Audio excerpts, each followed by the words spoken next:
صليت على إبراهيم وعلى آل إبراهيم إنك حميد مجيد. اللهم بارك على محمد وعلى آل محمد كما باركت على إبراهيم وعلى آل إبراهيم إنك حميد مجيد. الحمد لله نحمده ونستعينه ونستغفره ونؤمن به ونتوكل عليه ونعوذ بالله من شرور أنفسنا ومن سيئات أعمالنا. من يهده الله فلا مضل له ومن يضلله فلا هادي له. ونشهد أن لا إله إلا الله وحده لا شريك له. ونشهد أن سيدنا وسندنا ومولانا محمدا عبده ورسوله صلى الله تعالى عليه وعلى آله وصحبه وبارك وسلم تسليما كثيرا. أما بعد، قال الله تبارك وتعالى في كلامه المجيد: يا أيها الذين آمنوا اتقوا الله حق تقاته ولا تموتن إلا وأنتم مسلمون. وقال رسول الله صلى الله عليه وسلم: لا يؤمن أحدكم حتى أكون أحب إليه من والده وولده والناس أجمعين، أو كما قال عليه الصلاة والسلام. صدق الله العظيم وصدق رسوله النبي الكريم، ونحن على ذلك من الشاهدين والشاكرين. الحمد لله رب العالمين. الحمد لله। محترم हाज़िरीन मजलिस, बिरादरान इस्लाम, আল্লাহ রাব্বুল আলামিন আমাদেরকে দুনিয়াতে যত নিয়ামত দান করেছেন তার মধ্যে সবচেয়ে বড় নিয়ামত হলো ঈমান। ঈমানের ভিত্তিতেই মানুষের কামিয়াব হওয়া বা নাকাম হওয়া, জান্নাতি হওয়া কিংবা জাহান্নামী হওয়া, এটা ঈমানের উপরেই নির্ভর করে। এর বাইরে আরো হাজারো নিয়ামত আমাদেরকে আল্লাহ রাব্বুল আলামিন দিয়েছেন, যেগুলো আনুষঙ্গিক জীবন ধারণের জন্য লাগে। কিন্তু দুনিয়া আখিরাতের কামিয়াবির জন্য, সফলতার জন্য সবচেয়ে দামি এবং বড় যে নিয়ামত, এটা হলো ঈমান। যে জিনিস যত দামি হয় তার হেফাজত তো শক্তভাবে করতে হয়, আবার তার দুশ্মনও বেশি হয়।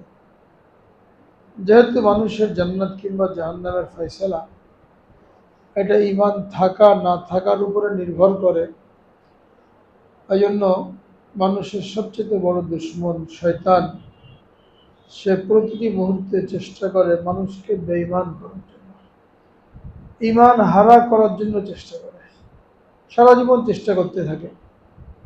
যদি না পারে তো মৃত্যুর সময় সর্বশেষ চেষ্টা করে এই লোকটা যেন ঈমানি মৃত্যু না হয়। বিভিন্ন রকমের বাহানা তৈরি করে, বিভিন্ন রকমের সন্দেহ তৈরি করে, এবং অনেক মানুষ এই কঠিন মুহূর্তে ঈমান হারা হয়ে মারা যায়।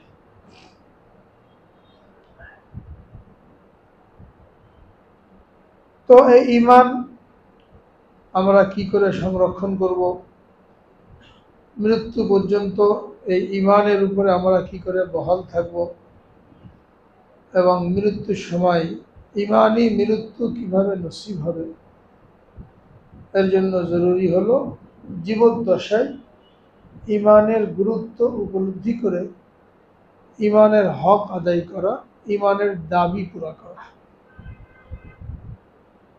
মাঝে মাঝে নিজের ইমানকে যাচাই করা যে আমার ইমান কোন পর্যায়ে আছে। আল্লাহ রাব্বুল আলামিন কোরআনে পাকের মধ্যে এবং রাসূল আকরাম সাল্লাল্লাহু আলাইহি ওয়াসাল্লাম হাদিসের মধ্যে উম্মতের জন্য ইমানের মাপকাঠি বর্ণনা করেছে, ইমান মাপার মিটার দিয়ে দিয়েছে। এ প্রত্যেকে চিন্তা করলে গভীরভাবে তার ইমান কি পরিমাণ, উঁচু দরজার নাকি মধ্যম দরজার নাকি একেবারে নিম্ন দরজার, এটা মাপার জন্য মাপকাঠি দিয়ে দিয়েছে। যদি আমরা চিন্তা করি একাকিত্বে নির্জনে বসে যে আমাদের ইমানের কি অবস্থা, তো গভীরভাবে চিন্তা করলে আমাদের ইমানের কি অবস্থা এটা আমরা বুঝতে পারব। যেমন এক হাদিসের মধ্যে রাসূল আকরাম সাল্লাল্লাহু আলাইহি ওয়াসাল্লাম ইরশাদ করেন, মান রাআ মিনকুম মুনকারান ফালিয়ুগাইয়িরু বিয়াদিহি ফাইন লাম ইয়াস্তাতি' ফাবিলিসানিহি ফাইন লাম ইয়াস্তাতি' ফাবিকলবিহি ওয়া যালিকা আযআফুল ঈমান। তোমাদের কেউ যখন অন্যায় কাজ হতে দেখে, সমাজের মধ্যে আল্লাহ তাআলার নাফরমানি হতে দেখে, যদি তার সামর্থ্য থাকে সে যেন হাত দ্বারা বাধা প্রদান করে। যদি হাত দ্বারা বাধা প্রদান করার সামর্থ্য না থাকে তাহলে যেন মুখ দ্বারা বাধা প্রদান করে, মুখ দিয়ে নিষেধ করবে। যদি মুখ দিয়েও বলার ক্ষমতা না থাকে তাহলে অন্তর দিয়ে ওটাকে বাধা দেওয়ার জন্য চেষ্টা করবে। অর্থাৎ মনে একটা ফিকির থাকবে সবসময় যে সমাজের মধ্যে এই অন্যায়, অত্যাচার, অনাচার চলছে, এটাকে কিভাবে পরিবর্তন করা যায়, একটা টেনশন কাজ করবে, একটা পেরেশানি কাজ করবে। যেমন কারণ নিজের ছেলে মেয়ে বেলাইন হয়ে যাচ্ছে, নামাজ কালাম করে না, দুষ্ট লোকদের সাথে মেশে, বাপ মার কথা শোনে না, তো প্রথমে মারলেও কোনো কাজ হয় না, তো মুখ দিয়ে সতর্ক করে তাও কোনো কাজ হয় না, আরও উল্টাপাল্টা করতে থাকে। তখন বাপের অবস্থা কি দাঁড়ায়, একটা পেরেশানি থাকে মনের মধ্যে, খেতেও ভালো লাগে না, ঘুমালেও পুরোপুরি ঘুম হয় না, ছেলে মেয়ে বেলাইন হয়ে যাচ্ছে। একটা চিন্তা থাকে যে আমার ছেলের জীবনে কিভাবে পরিবর্তন আনা যায়। এরপরে সে কী করে, আলেম ওলামাদের কাছে যায়, ডাক্তারের কাছে যায়, মানসিক রোগের ডাক্তারের কাছে যায়, যে বলে যে ছেলেটার এই অবস্থা, মেয়েটার এই অবস্থা, এটা কিভাবে পরিবর্তন আনা যায়। যারা নিজেরা দিনদার এরা আলেম ওলামাদের কাছে যায়, দোয়া চায়, কেউ তাবিজ আনতে যায়। আর যারা দিনদার না এরা দুনিয়াদার লোকের কাছে যায়, মানসিক ডাক্তারের কাছে যায়, পরামর্শ চায়। মোট কথা তার মধ্যে একটা পেরেশানি কাজ করে যে এই ছেলের মধ্যে কিভাবে পরিবর্তন আনা যাবে। ঠিক সমাজের মধ্যে অন্যায় হতে দেখে, অত্যাচার হতে দেখে, খোদাদ্রোহী কাজকর্ম হতে দেখে যদি হাত কিংবা মুখ দিয়ে বাধা দেওয়ার ক্ষমতা না থাকে তাহলে তার অন্তরের মধ্যে এই পেরেশানি কাজ করবে যে সমাজকে কিভাবে এই নাফরমানি থেকে বাঁচানো যায়, আল্লাহর বান্দাদেরকে কিভাবে এই নাফরমানি থেকে বাঁচানো যায়।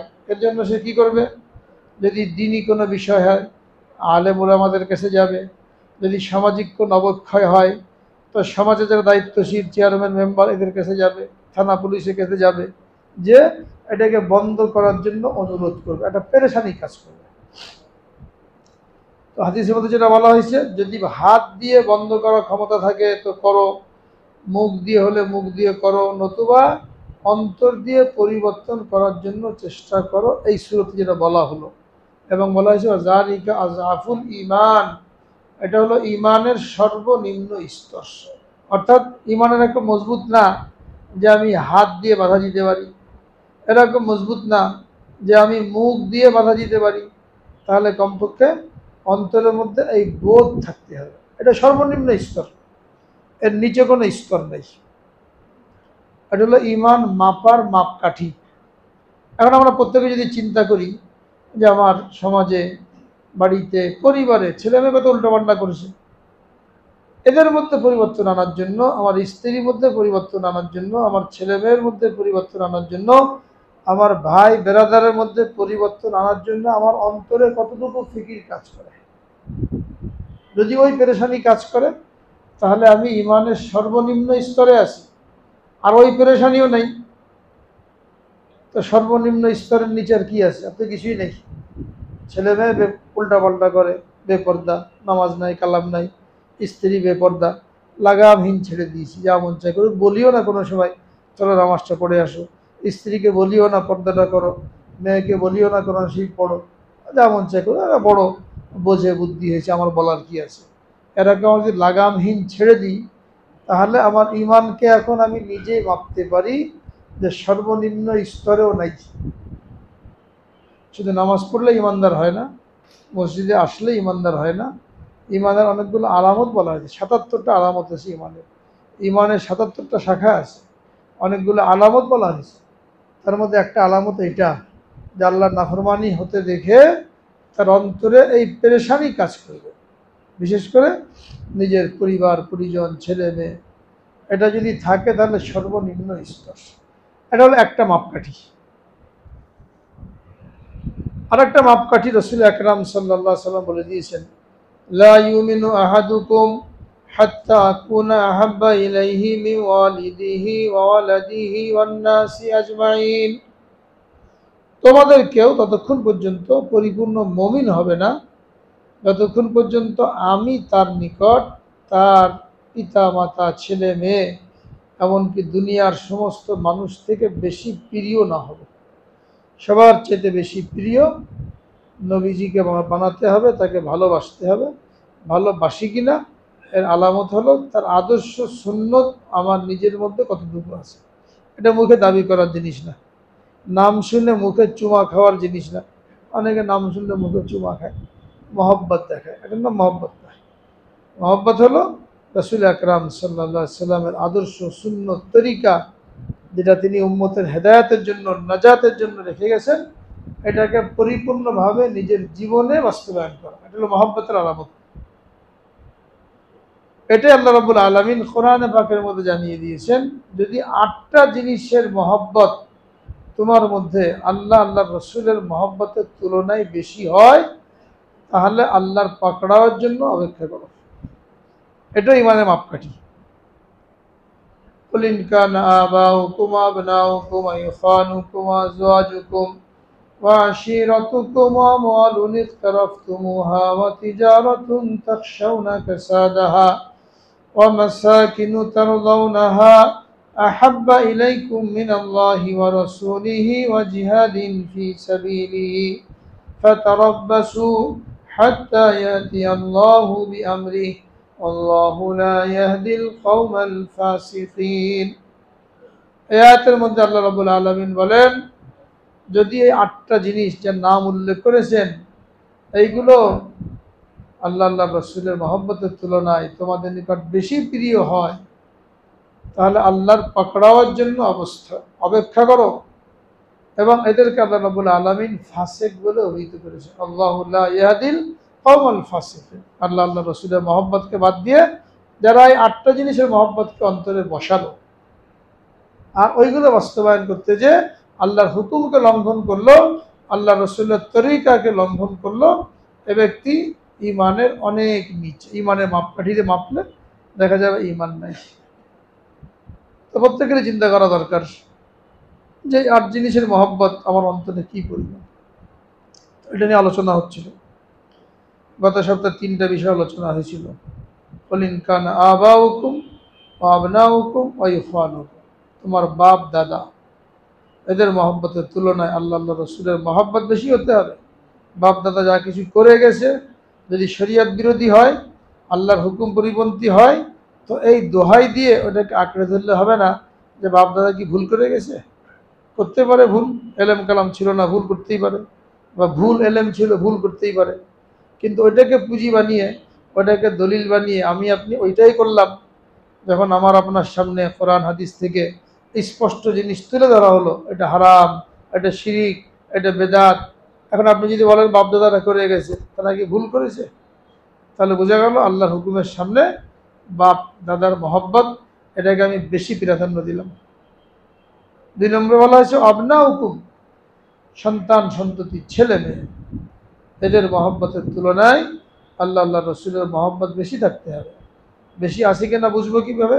ছেলে মেয়ে কোনো জিনিস আবদার করলো, ছেলে মেয়ের জন্য কোনো কিছু করতে হবে, তো সেটা যদি আল্লাহ আল্লাহ রসুলের হুকুম এবং তরিকার পরিপন্থী হয়, তাহলে বুঝতে হবে আমি ছেলে মেয়ের মহব্বতকে প্রাধান্য দিলাম।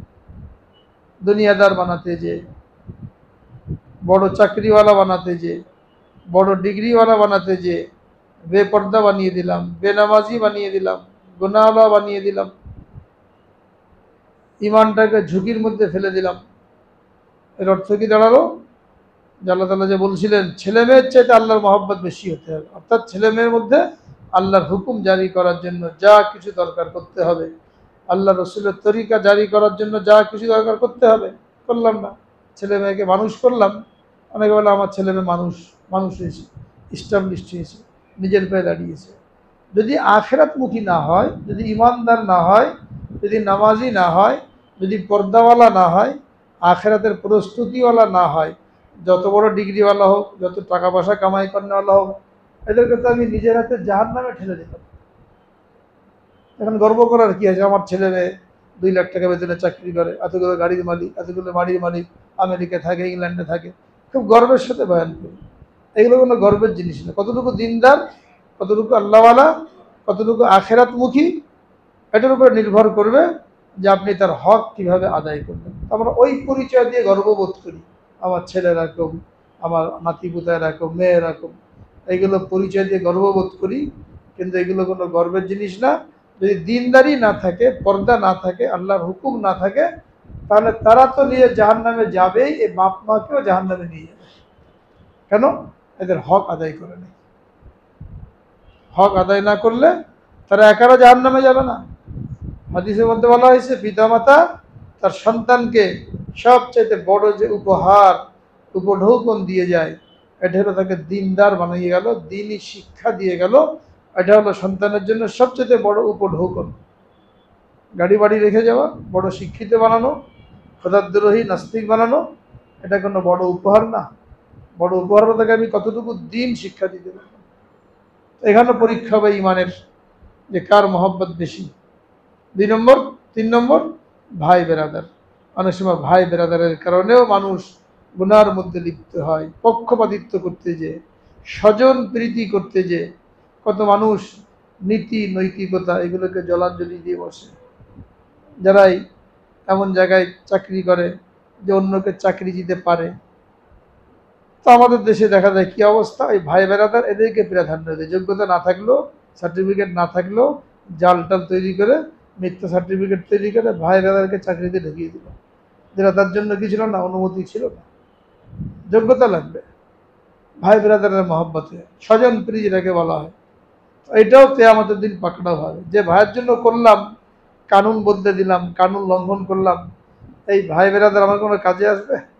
এদেরকে যদি পাকড়াও করা হয়, তো এদের জন্য আমি যে সহযোগিতা করলাম অন্যায় কাজে, আমাকেও পাকড়াও করা হবে।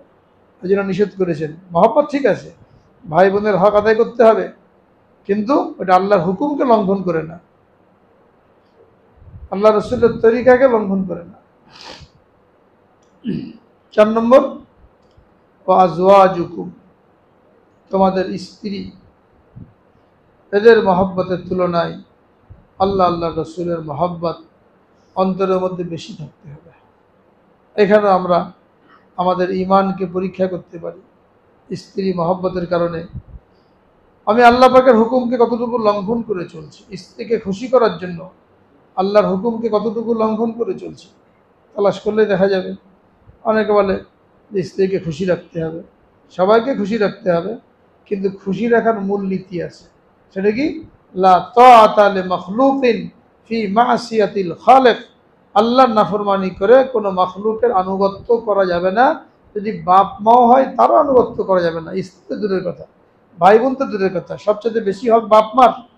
এই বাপ মাও যদি এমন কোনো হুকুম করে, এমন কোনো আবদার করে যেটা আল্লাহর হুকুমের পরিপন্থী, এরা নারাজ হলে হোক, কষ্ট করে পাক, কানলে কান্দুক, এটা পুরা করা যাবে না। লা তাআতা লিমাখলুকিন ফি মাসিয়াতিল খালিক, আল্লাহ তাআলার নাফরমানি করে মাখলুকের আনুগত্য করা যাবে না। স্ত্রীকে খুশি করতে যে, স্ত্রীর হক আদায় করতে যে, যদি আমি আল্লাহর হুকুমকে লঙ্ঘন করি। অনেক লোক এরকম আছে, শুধু স্ত্রী খুশির জন্য জেনে বুঝে আল্লাহর হুকুমকে লঙ্ঘন করে দিচ্ছে, ফরজ তরক করেছে, সুন্নত তরক করেছে, ওয়াজিব তরক করেছে, হারামের মধ্যে লিপ্ত হচ্ছে। স্ত্রীর আবদার পুরা করতে যে এই লাগবে ওই লাগবে, ঘর সাজাতে হবে, এটা ওটা কিনতে হবে, হারামের মধ্যে জড়িয়ে পড়ছে, সুদের মধ্যে জড়িয়ে পড়ছে, ঘুষের মধ্যে জড়িয়ে পড়ছে। তার দাবি পুরা করতে যে আমি আমার আখিরাতকে বরবাদ করলাম। সবচেয়ে নিকৃষ্ট কাকে বলা হয়েছে? সবচেয়ে নিকৃষ্ট হল ওই ব্যক্তি যে আরেকজনের দুনিয়ার জন্য নিজের আখিরাতকে বরবাদ করে। সবচেয়ে নিকৃষ্ট, আরেকজনের দুনিয়ার জন্য নিজের আখিরাতকে বরবাদ, হোক সে স্ত্রী। স্ত্রীর দুনিয়াকে সাজানোর জন্য, সুন্দর করার জন্য, আবদার পুরা করার জন্য আমি আমার আখিরাতকে নষ্ট করলাম। সবচেয়ে বেশি ঘৃণিত এবং নিকৃষ্ট। তো এখানে ওই দলিল খাটবে না। গণ্ডির মধ্যে থেকে, শরীয়তের সীমার মধ্যে থেকে তাদের হক আদায় করা এটা জরুরি। স্ত্রীর নিকট আখলাকের সাথে থাকা, তার জায়েজ হাজত পুরা করা রাসূল আকরাম সাল্লাল্লাহু আলাইহি সাল্লামের সুন্নত। কিন্তু কোনো অবস্থায় নাজায়েজ আবদার, অন্যায় আবদার, শরীয়ত বিরোধী কোনো কিছু এটা করা যাবে না, কেননা তারা আমার কোনো কাজে আসবে না। স্বামী স্ত্রী তো একে অন্যের জন্য সম্পূরক বলা হয়েছে, পরিপূরক বলা হয়েছে, যে একে অন্যের জন্য আখেরাতমুখী হতে সাহায্য করবে। এরকম স্বামী স্ত্রীর তারিফ করা হয়েছে। হাদিসের মধ্যে আছে আল্লাহ রাব্বুল আলামিন ওই দম্পতির উপরে খুশি হন, ওই দম্পতির কর্মকাণ্ড দেখে হাসেন, যে একে অন্যকে তাহাজ্জুদের জন্য জাগায়, আর যদি না ওঠে তাহলে মুখের মধ্যে পানি ছিটিয়ে ঘুম ভাঙানোর চেষ্টা করে। স্বামী আগে উঠেছে, তাহাজ্জুদ পড়বে, স্ত্রীকে জাগালো, ওঠে না, একটু পানি ছিটিয়ে দিল ঘুম ভাঙানোর জন্য, আল্লাহ তাআলা অত্যন্ত খুশি হন। স্ত্রী উঠেছে আগে, তাহাজ্জুদ পড়েছে, দোয়া করেছে, স্বামীকে জাগালো, উঠলো না, তার মুখে পানি ছিটিয়ে দিল তাহাজ্জুদের জন্য, এটা থেকে আল্লাহ তাআলা অত্যন্ত খুশি হন। হুন্না লিবাসুল লাকুম ওয়া আনতুম লিবাসুল লাহুন্না। কোরআনে পাকের মধ্যে স্বামী স্ত্রীকে একে অন্যের পরিপূরক, সম্পূরক বলে ঘোষণা করা হয়েছে। কোন দিক দিয়ে? যে আখিরাত নির্মাণ করার জন্য, হ্যাঁ, আখিরাতে কামিয়াবির জন্য একে অন্যকে সহযোগিতা করবে। স্বামী যেন কোনো অবস্থাতেই হারামে লিপ্ত না হয়। বলে দেবে যে ডাল ভাত খেয়ে থাকবো, মোটা কাপড় পরবো, কিন্তু আপনি হারামে জড়াবেন না, সুদি কারবার করবেন না, ব্যবসার মধ্যে ফাঁকিবাজি করবেন না, ঘুষি কারবার করবেন না। হ্যাঁ, আমাদেরকে আল্লাহ তাআলা আপনার অধীনস্থ করে দিয়েছেন। এর অর্থ এই না যে বিরিয়ানি পোলাও খাওয়াতে হবে, ডাল ভাত খেয়ে থাকবো, কিন্তু হালাল পথে চলবেন। এ হলো স্ত্রীর গুণ। এইভাবে যে স্ত্রী স্বামীকে উদ্বুদ্ধ করতে পারে, সে হলো স্বামীর লেবাস। স্বামীও স্ত্রীকে বলে দেবে। হযরত ওমর ইবনে আব্দুল আজিজ রহমতুল্লাহ আলাইহি খলিফা হয়েছিলেন, উমাইয়াদের খলিফা ছিলেন। 99 হিজরি থেকে 101 হিজরি পর্যন্ত 2 বছরের জন্য খলিফা ছিলেন। ওনার স্ত্রী ছিল ফাতেমা, ফাতেমা বিনতে আব্দুল মালিক। উমাইয়া বংশের প্রতিষ্ঠাতা আব্দুল মালিক ইবনে মারওয়ান উমাইয়া বংশের প্রথম খলিফা। 64 হিজরিতে খলিফা হয়েছিল আব্দুল মালিক ইবনে মারওয়ান। এই আব্দুল মালিকের ছেলে যারা ছিল সবাই খলিফা হয়েছে।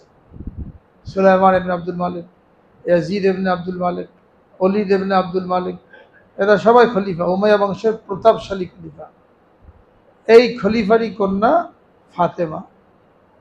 ওই ফাতেমার স্বামী হযরত ওমর ইবনে আব্দুল আজিজ রহমতুল্লাহ আলাইহি, উনিও খলিফা। মানে কেমন এক মহিলা, যার বাপও খলিফা, যার ভাইয়েরাও খলিফা, যার স্বামীও খলিফা। কিন্তু তার বাপ ভাইরা কি করেছিল? বাইতুল মাল, জনগণের সম্পত্তি, এগুলো আত্মসাৎ করে নিজেদের প্রাসাদ ভরেছিল, নিজেদের কাজে লাগিয়েছিল। আব্দুল মালিক তার মেয়ের জন্য, ভাইয়েরা তার বোনের জন্য অনেক স্বর্ণ অলংকার দিয়েছিল, উপহার উপর, জনগণের মাল, বাইতুল মালের সম্পত্তি। যখন ওমর ইবনে আব্দুল আজিজ রহমতুল্লাহ আলাইহি খলিফা হলেন, উনি 1 নম্বরে স্ত্রীকে বললেন, যদি আমার সাথে সংসার করতে চাও তাহলে এই যে ধন সম্পদ, স্বর্ণ যা আছে অনেক, এগুলো জনগণের সম্পদ আত্মসাৎ করে তোমার বাপ ভাইয়েরা তোমাকে দিয়ে গেছে, এটাকে বাইতুল মালে, সরকারি কোষাগারে জমা দিতে হবে। যদি দিতে পারো তাহলে আমার সাথে সংসার করতে পারবে,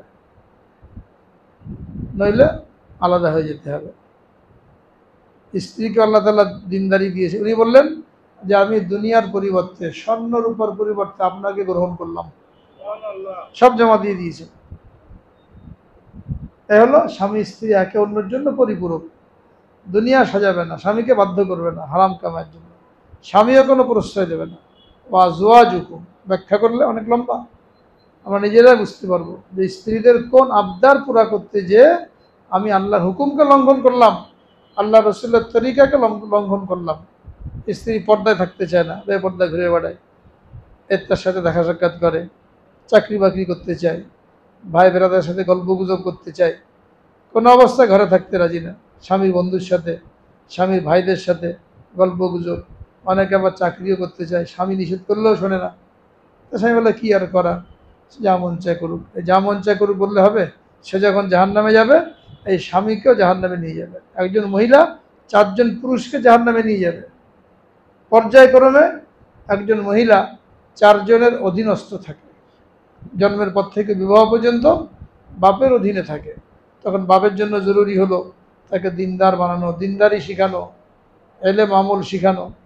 যদি না শিখায় তাহলে এই মেয়ের জন্য যদি জাহান্নামের ফয়সালা হয় তাহলে সে একা যাবে না, বাপকে নিয়ে যাবে। বাপ যদি মারা যায়, বড় ভাই থাকলে বড় ভাই বোনের জিম্মাদার বিয়ের আগ পর্যন্ত। অনেক সময় হয় বাপ মারা গেছে, এতিম বাচ্চা কাচ্চা রেখে বড় ভাই সবাইকে মানুষ করে। বড় ভাইয়ের জন্য জরুরি হলো এই বোনকে দিনদার বানানো। যদি না বানায় তাহলে এই মহিলার জন্য জাহান্নামে ফয়সালা হলে সে ভাইকে নিয়ে যাবে। বিয়ে যখন হয়ে গেল, বিয়ের পরে এখন বাপ ভাইয়ের জিম্মাদারি শেষ, এখন স্বামীর দায়িত্ব, স্বামীর জিম্মাদারি। যা কিছু গুনাহ হবে এই স্বামীর উপরে যাবে।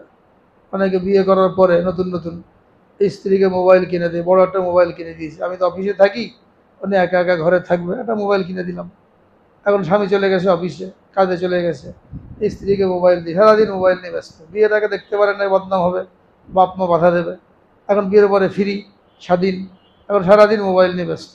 এমনই ব্যস্ত কয়দিন পরে স্বামীর কথা ভুলে পরকীয়া লিপ্ত হয়ে গেল। বহুত ঘটনা ঘটে। 40% বিবাহ বিচ্ছেদ এই ঢাকা শহরে হচ্ছে শুধুমাত্র এই মহিলাদের স্বাধীন চেতা মোবাইল এবং চাকরি বাকরির কারণে বিবাহ নষ্ট হয় 40% প্রত্যেক বছর। উনি তো ভালো মার্কেটে মোবাইল কিনে দিয়েছিল, ওয়াজ শুনবে, ওয়াজ আর কত শুনবে, সারাদিন মোবাইল নিয়ে ব্যস্ত। হ্যাঁ, রান্না বান্না ঠিক মতন হয় না, স্বামীর খেদমতো ঠিক মতন হয় না, তো এটা স্ত্রী কোনো খেদমত হলো না। এখন যা কিছু গোনা হচ্ছে মোবাইলের মাধ্যমে, এটা স্বামীর উপরেই পড়তে হবে। এই জন্য কী করে ঘরের মধ্যে, কার সাথে কথা বলে, এগুলো খোঁজখবর রাখা এটা স্বামীর দায়িত্ব। এটা যদি না হয় তাহলে এই স্বামীকে জাহান্নামে নিয়ে যাবে, যেহেতু স্ত্রী স্বামীর অধীনস্থ।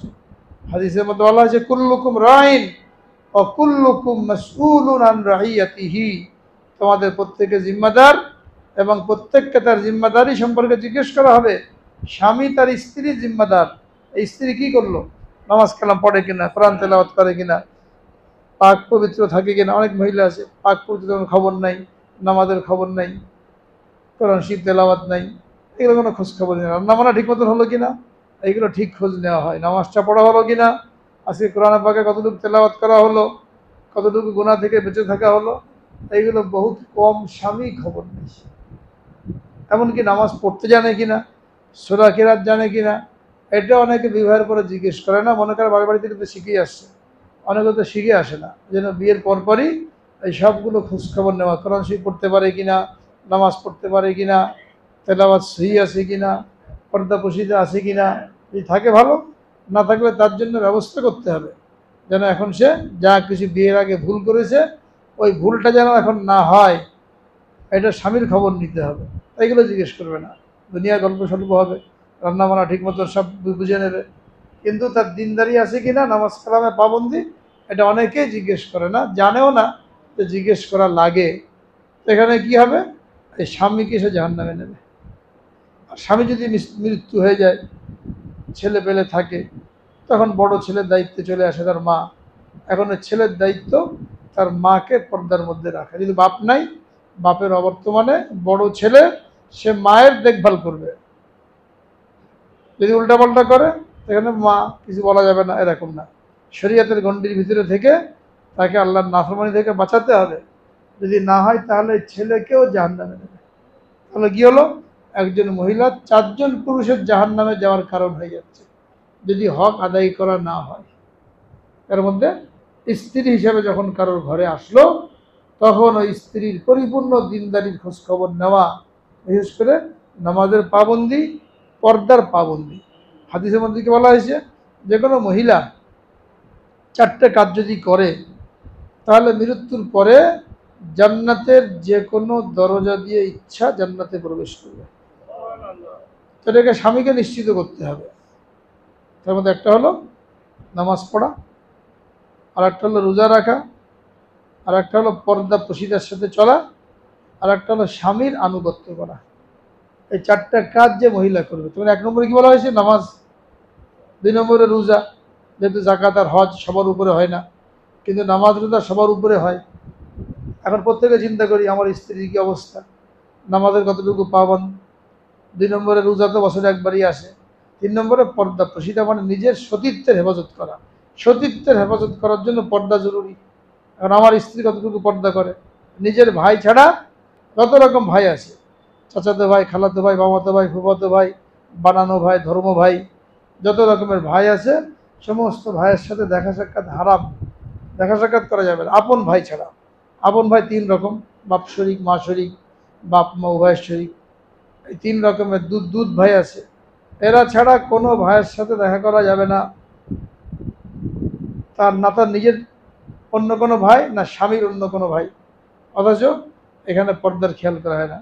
চাচাতো ভাইয়ের সাথে আগে গল্প করতো বিয়ের আগে, বিয়ের পরেও সম্পর্ক ঠিক আছে, বা এমনি অন্যর সাথে অবৈধ সম্পর্ক ছিল বিবাহ পূর্ব, বিবাহের পরেও ওইখানেও সম্পর্ক চালিয়ে যায়, স্বামী কোনো খোঁজখবর রাখে না।